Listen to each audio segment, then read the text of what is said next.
Persaingan di bawah Mister Gawang PSM Makassar sangat ketat musim Liga 1 2022-2023. Komposisi kiper diisi Reza Arya Pratama, Rifki Mokodompit, Harlan Suwardi, dan M. Ardiansyah.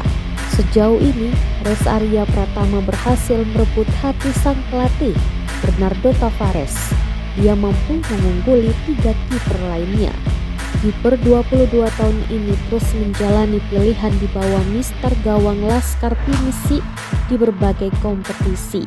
Dia menjadi benteng tangguh di bawah gawang, memiliki kemampuan membaca bola, refleks, dan penempatan posisi yang menjadi kelebihannya. Hasilnya PSM menjadikan salah satu tim nihil kebobolan. Baru 6 gol bersarang ke gawang PSM dari 10 laga. 4 diantaranya gawang Reza tak kebobolan sama sekali. Kiper nomor punggung 30 ini telah catatkan 17 penyelamatan gemilang. Kemudian Rifki Mokodompit merupakan kiper senior di PSM Makassar.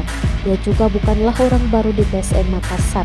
Dia pernah perkuat klub kebanggaan masyarakat Sulawesi Selatan dari 2017 hingga 2019. Selama membela PSM Makassar, ia catatkan 92 penampilan di berbagai kompetisi, bukukan 32 clean sheet dan kebobolan 100 gol. Rifki berhasil membawa PSM Makassar finish di peringkat 3 di Liga 1 2017. Bahkan musim 2018, ia nyaris mengantar PSM juara. Sayang PSM harus puas finish di peringkat 2, selisih 1 poin dengan Persija Jakarta. Hal sama dialami Harlan Suwardi. Kiper 23 tahun ini juga belum mendapatkan menit bermain di bawah gawang PSM. Sementara M. Ardiansyah, salah satu kiper muda dimiliki PSM, usianya baru 19 tahun.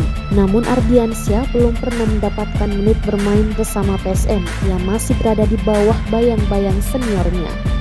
Bernardo Tavares angkat bicara terkait persaingan di posisi penjaga gawang PSM. Ia menyampaikan pemain yang bekerja keras di latihan akan mendapatkan kesempatan bermain. Walau pelatih berkebangsaan Portugal ini belum bisa memastikan waktu kapan, tapi ia menjamin kesempatan itu akan ada.